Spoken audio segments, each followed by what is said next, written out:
हर हर महादेव। सभी मित्रों को पूज्यपाद भगवत्पाद शिवावतार शंकराचार्य महाभाग की जन्मोत्सव की हार्दिक शुभकामनाएं। मित्रों, आज वैशाख शुक्ल पंचमी है और संयोग ये है कि आर्द्रा नक्षत्र से संयुक्त भी है, जो कि भगवान शिवावतार आद्य शंकराचार्य महाभाग के जन्मोत्सव का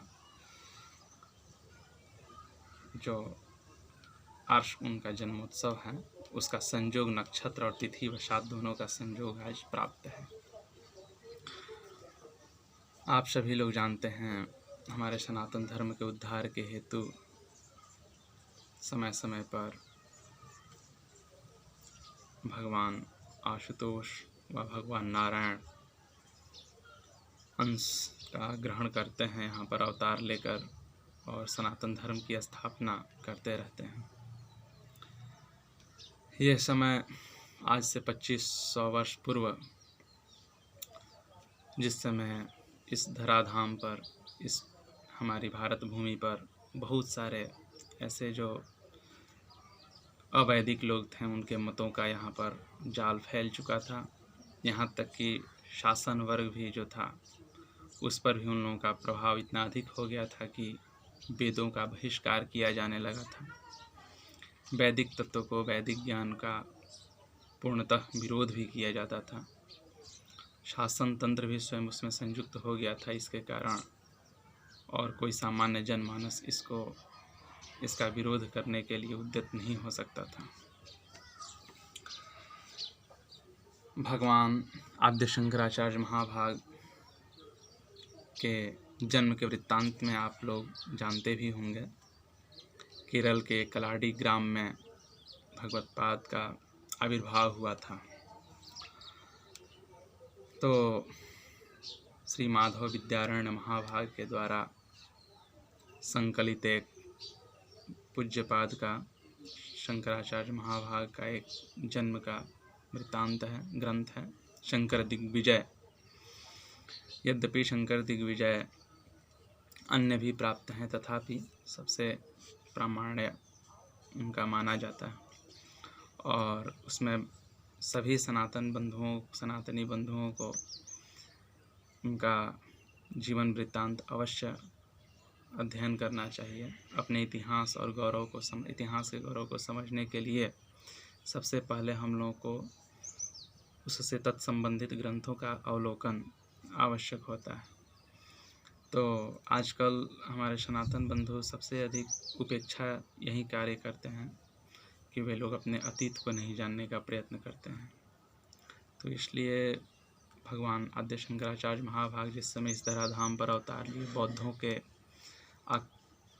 आक्रांत हो गई थी पूरी पृथ्वी। बौद्ध के जो सिद्धांत थे, उनका सिद्धांत था कि चतुर्वर्ण आश्रम इत्यादि को वे नहीं मानते थे, शून्यवादी थे, उनका सिद्धांत भी शून्यवाद था।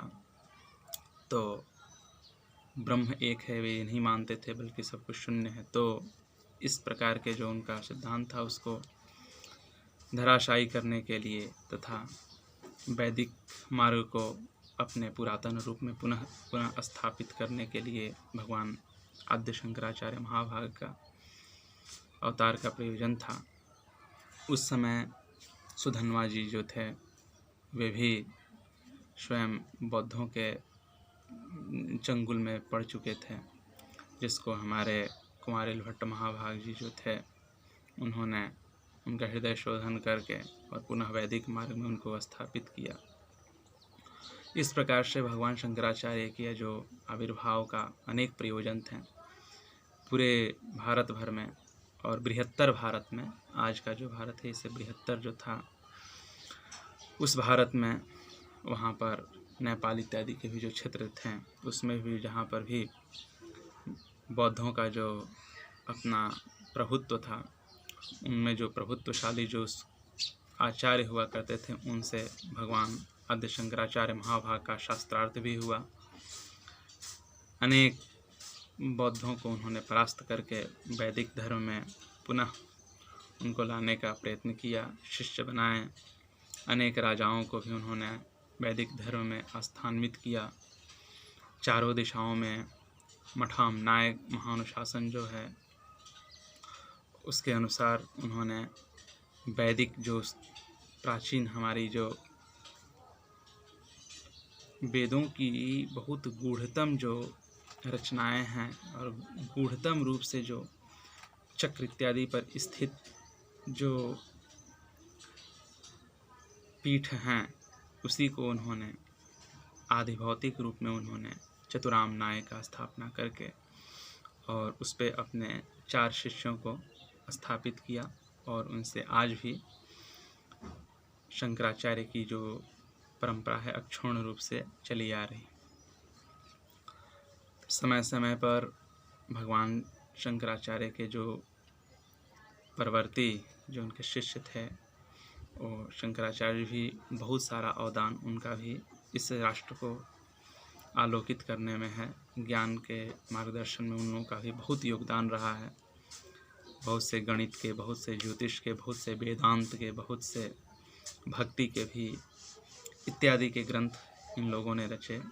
भगवान शंकराचार्य पर ये आक्षेप होता रहता है कि वे भक्ति के मार्ग से अलग थे। ऐसा नहीं था, उनके जैसा तो भक्ति ही नहीं।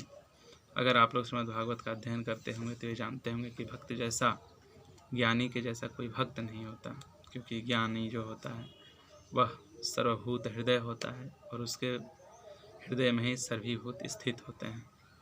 इस प्रकार के तत्व को जानने वाले जो होते हैं वे सर्वश्रेष्ठ भक्त होते हैं।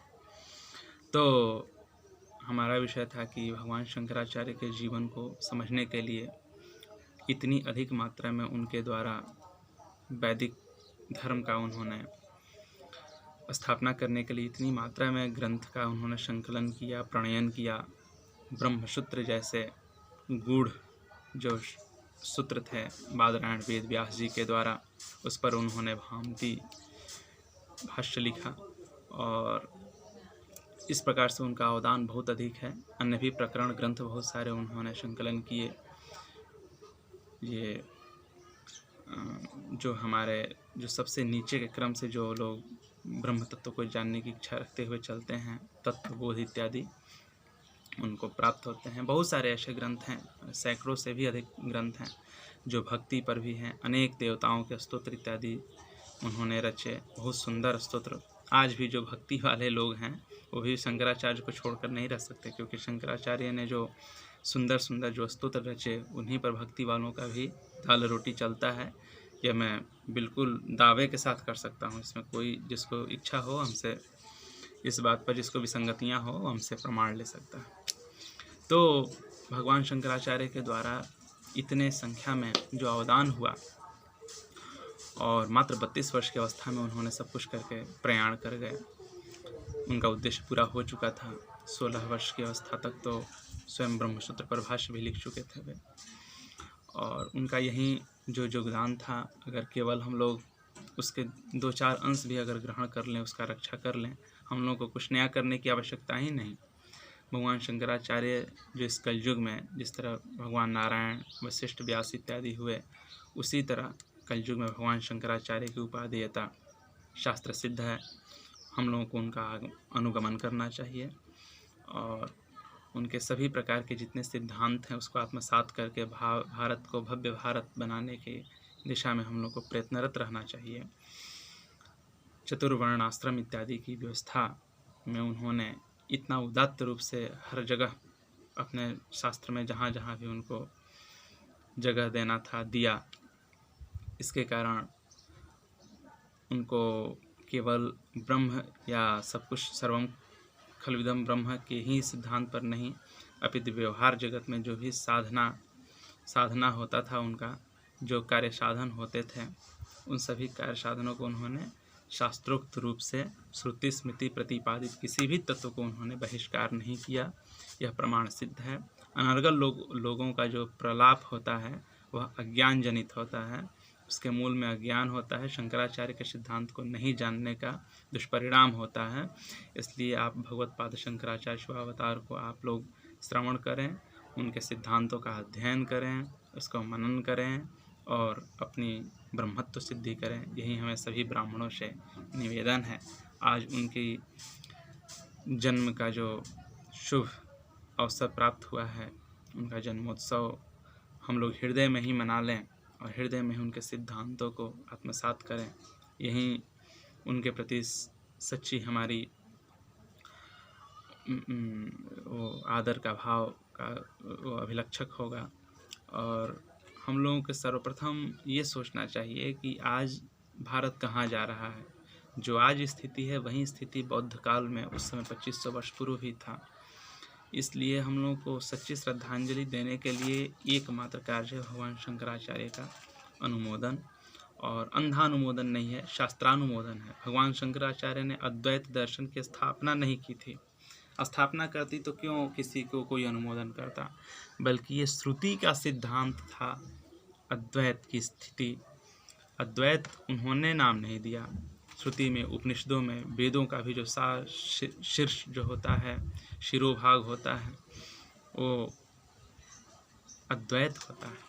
लेकिन भावाद्वैतम सदा कुर्यात् क्रियाद्वैतम न करहिचित, इस सिद्धांत में भगवान शंकराचार्य भी आरूढ़ थे।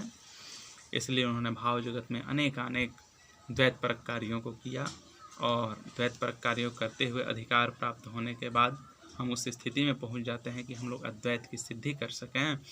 और इसी के साथ आप सभी लोगों का उत्कर्ष हो, भगवान शंकराचार्य की कृपा प्रसाद हम लोगों पर बनी रहे। आप लोगों को हर हर महादेव।